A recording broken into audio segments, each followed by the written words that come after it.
आइए आज मैं आपको पढ़ाऊंगा षष्ठम पाठः यशः शरीरम। तो यशः शरीरम का तात्पर्य है माने श्रेयकारी शरीर या श्रेयकारी या श्रेय को प्राप्त किया हुआ सम्मानजनक शरीर ऐसा। तो संसारे बहवः जनाः जन्म ग्रहणन्ति किंतु तेषु अल्पजनाः एव संसारे ख्याति प्राप्य यशो लभन्ते। संसार में बहुत सारे लोग जन्म लेते हैं परंतु कुछ ही लोग उनमें से हैं जो संसार में ख्याति प्राप्त कर पाते हैं। ये स्वसुखम स्वार्थम च परित्यज्य लोक मंगल भावनया लोक कल्याणार्थम कार्यम कुर्वन्ति। और ये वो लोग हैं जो ख्याति प्राप्त करते हैं, ये वो लोग हैं जिन्होंने संसार के लिए लोक की मंगल कामना से कुछ न कुछ किया है, मैंने अच्छे कार्यों को जिन्होंने किया है, ये वो लोग हैं और यश को प्राप्त किया है।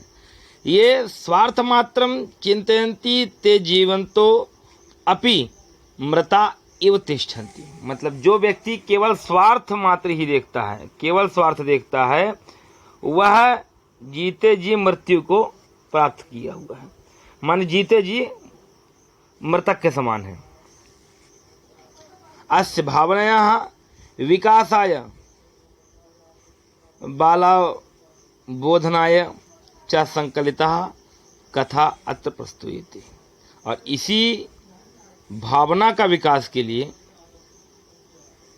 इसी प्रकार की भावनाओं का विकास करने के लिए इस पंक्ति में कह रहा है कि इस कथा को संकलित किया गया है। संकलित माने यहाँ पर लिया गया, ठीक है। अब देखिए मैं आपको कथा सुनाता हूँ, आप सभी लोग सावधान होकर के सुनेंगे। तो सावधान का मतलब ऐसा नहीं कि मैं आपको सत्यनारायण कथा सुना रहा हूँ तो आप सावधान होइए, ऐसा नहीं। मतलब आप सावधान का तात्पर्य है कि आप जो है ध्यान दे करके सुनेंगे। तो गंगा तीरे मार्कंडेय नाम कश्चन मुनि वसति स्म। गंगा जी के किनारे, गंगा नदी के किनारे एक मार्कंडेय नाम के कोई मुनि रहा करते थे। और ये पहली पंक्ति में पढ़ रहा हूँ, पहली लाइन। तस्य गुरुकुले बहवः शिष्य आसन। और उनके गुरुकुल में बहुत सारे शिष्य थे। यहाँ तक बात सबको समझ में आ गई होगी। तस्य गुरुकुले बहवः शिष्य आसन। वासुदेवा तस्य प्रिय शिष्य। मतलब वासुदेव जो था वह इनका कैसा था, प्रिय शिष्य था। तस्य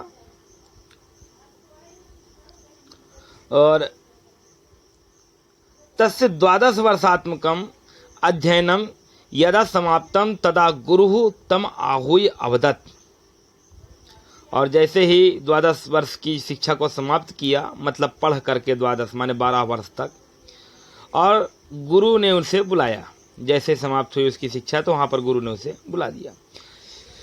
तम आहूय और अवदत् माने बुला करके और उससे कहा, शिष्य अधुना भवान सर्व विद्या पारंगता अस्ति। बोले भगवान आप जो है अब सभी विद्याओं में क्या हो गए हैं, पारंगत हो गए हैं, और अब आपको किसी चीज़ की ज़रूरत, अब माने विद्या की ज़रूरत आपको नहीं है। अतः इतः परम स्वग्रामम गंतुम अर्हति भवान। इसलिए अब तुम अपने गांव की ओर जाओ। लेकिन गमनात् पूर्वम भवता द्वारकापुरस्य देवराजस्य गृहं दृष्ट्वा आगंतव्यम। जाने से पहले द्वारकापुर जाओ और जा करके देवराज का घर देख करके आओ। किंतु गृहस्य अन्तः न गंतव्यमिति। और गुरु ने यह भी कहा जाना जरूर लेकिन घर के अंदर प्रवेश नहीं करना।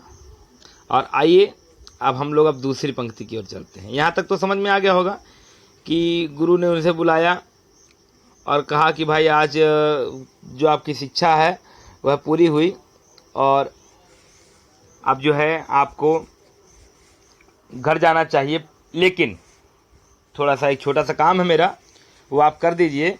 द्वारकापुर तक जाइए और देवराज का घर देख करके आइए। तो देखिए गुरु आजकल तो व्यक्ति इन सब बातों पर कोई महत्व तो नहीं देता, लेकिन हमारे गुरुजी कहा करते थे गुरु आज्ञा है विचारणीयम, माने गुरु की आज्ञा बिना विचार किए पालन करनी चाहिए। मैं जहाँ तक मेरा भी यही सिद्धांत है, यही मानना है। तो वासुदेवा तस्मिन् एव दिने द्वारकापुरम प्रति प्रस्थितवान, और वासुदेव जो है उसी दिन द्वारकापुर की ओर प्रस्थान कर दिया। दिनत्रयात्मकं कस्य प्रयाणस्य अनंतरम तम ग्रामं प्राप्य सह ग्राम द्वारे स्थित जनान प्रक्षण, और 3 दिन में वह वहाँ पहुँच गया और गांव पहुँच गया, और गांव में जा करके गांव के पास स्थित लोगों से उन्होंने पूछा देवराजस्य गृहम कुत्र, देवराज का घर कहाँ है। तो लोगों ने उत्तर दिया वृथा किमर्थम गम्यते तत्र इति उपेक्षया वदन्तः ते देवराज गृहस्थलम सूचितवन्तः। और सभी लोगों ने कहा वहाँ व्यर्थ में आप क्यों जा रहे हैं, वहाँ जाने का कोई फायदा नहीं है। इस प्रकार से उन्होंने उसकी उपेक्षा की और फिर उसके बाद देवराज के घर के विषय में बताया। अग्रे गतः सकूपात जलम उद्धारन्ति महिला याचित्वा जलम प्राप्य तत् पिबन्ताम अपेक्षन, और आगे गया तो जाकर के देखा तो कुएं में महिलाएं जो है जल भर रही थीं। महिलाओं को देख करके जल की याचना की, जल पिया, और जल पीने के बाद उसने पूछा देवराजस्य गृहम कुत्र, देवराज का घर कहाँ है। तो महिला नाराज हुई और उन्होंने कहा तस्य पापिना नाम किमर्थम मम पुरतः उच्चार्यति भवान, आपने उस पापी का नाम मेरे सामने क्यों लिया। इति वदंती सा महिला ततः निर्गच्छत एव, और ऐसा कह करके वह महिला वहां से गुस्से में चली गई कि आपने उस पापी का नाम क्यों लिया। किंचित अग्रे गतः वासुदेवः किंचित देवालयम अपश्यन्,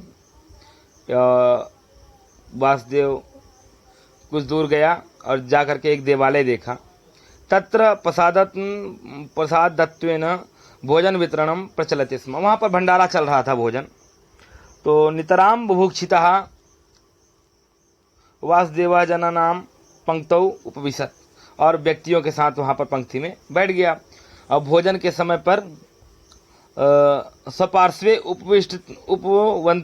उपविष्टवंतम किंचित जनम अपृच्छत वासुदेवः, और भोजन के समय पर ही अपने पास बैठे हुए किसी व्यक्ति से पूछा भाई वासुदेव कौन। वासुदेव पूछा देवराजः किम धनिकः, क्या देवराज धनिक है। इति तदा पार्श्वजनाः दिग्भवन्तं भोजन काले तस्य पापिनः नाम स्मरितम् इति वदन् भोजनं परित्यज्य उत्थितः एव, और ऐसा कह करके धिक्कार है तुमने भोजन के समय पर उस पापी का नाम ले लिया, और ऐसा कह करके वह भोजन छोड़ करके उठ गया। एतद् दृष्ट्वा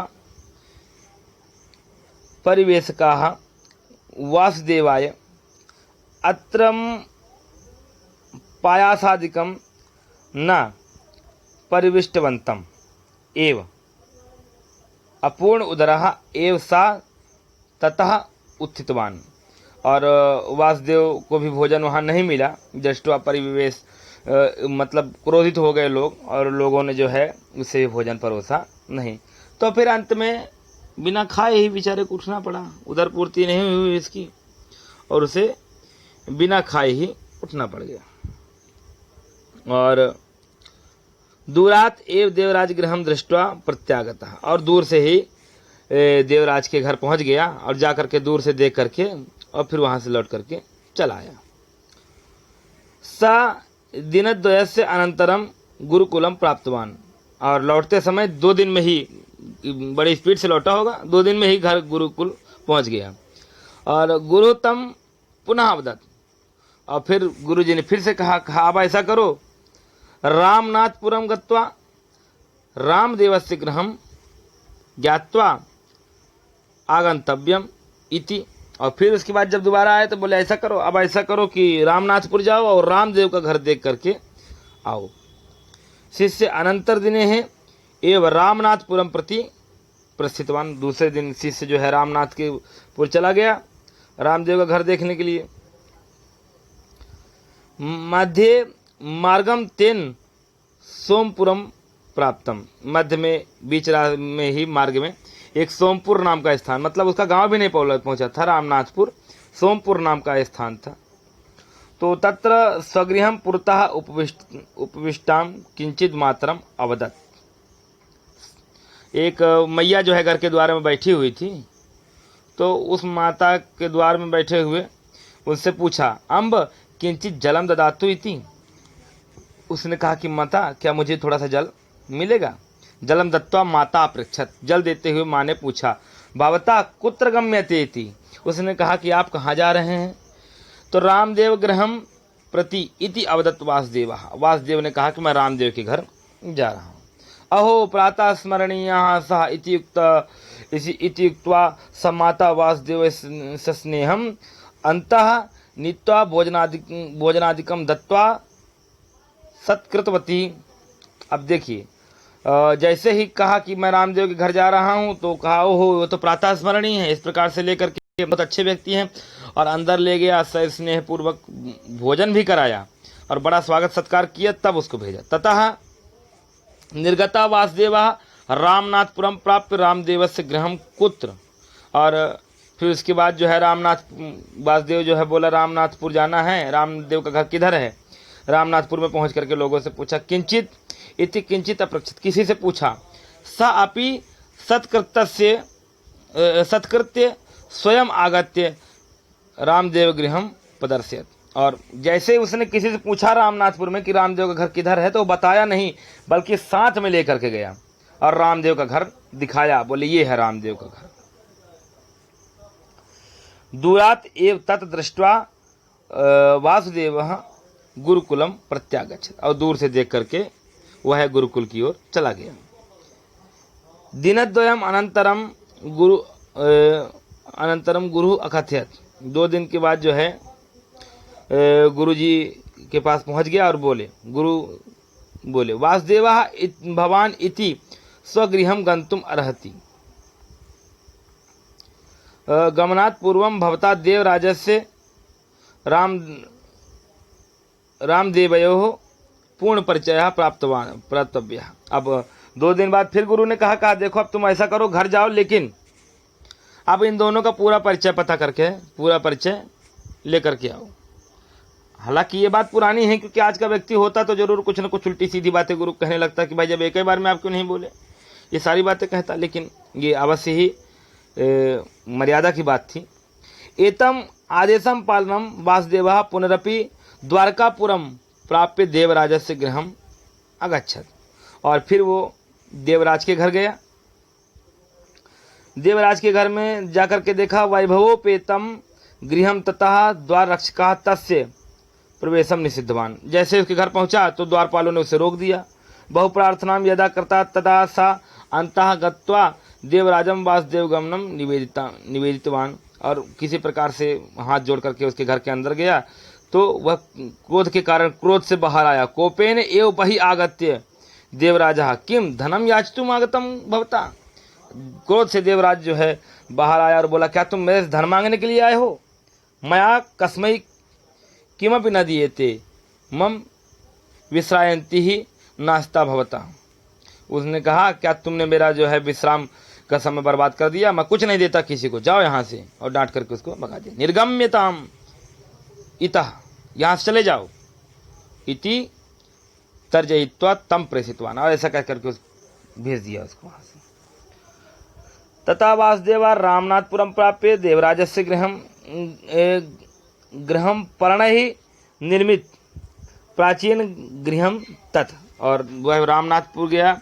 रामनाथपुर में जाकर के रामदेव से के घर में जाकर के देखा तो पत्तों का घर बना हुआ था। कश्चन युवका तम सादरम स्वागती कृत्य पानीय भोजनादि भी तम सत्कृते विश्रांत्यर्थम व्यवस्थामकरोत्। और उनके घर से हाथ जोड़ करके एक युवक निकला, उसने भोजन पानी की व्यवस्था की, विश्राम की व्यवस्था की। विश्रामांते अनंतरम स अहम रामदेवस्य पुत्र इति। और जब विश्राम कर लिया भोजन करने के बाद, उसके बाद उसने कहा कि मैं रामदेव का पुत्र हूँ। स्वपरिचयम उक्त्वा आगमन कारणम अपेक्षत, और अपना परिचय दे करके फिर आने का कारण पूछा। यदा वासुदेवः रामदेवस्य दर्शनेन इच्छा प्रकटयत तदा पुत्र एकम भावचित्रम प्रदर्शि। मम पिता 20 वर्षेभ्यः पूर्वम एव दिवंगतः। और उसने जब रामदेव से मिलने की इच्छा जताई वासुदेव ने, तो उसके पुत्र ने एक फोटो ला करके उसको दिखाया, बोले ये है रामदेव, परंतु अब मेरे पिता 20 वर्ष पहले ही इस संसार को छोड़ करके दिवंगत हो गए थे।